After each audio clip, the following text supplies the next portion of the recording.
Welcome to PCS Current News Program. The topic of discussion is International Yoga Day 2024.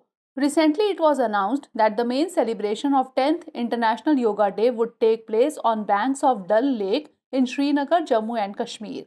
In December 2014, the United Nations General Assembly decided that International Yoga Day would be observed annually on 21st June.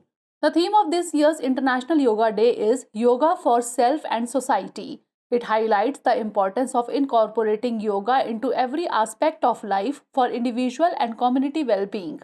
Significance of International Yoga Day 2024.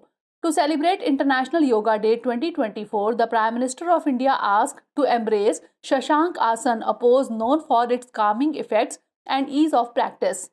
According to Prime Minister of India, yoga is a symbol of universal health aspiration for health and well-being. Since its inception in 2015, International Yoga Day has gained global recognition with millions of people participating in yoga sessions worldwide.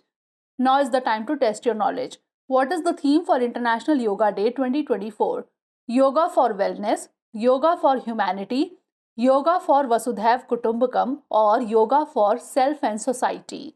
Send the answer of this question in the comment section. Stay tuned for more such updates. For more informative content, like, share and subscribe, and do not forget to press the bell icon to get the notifications.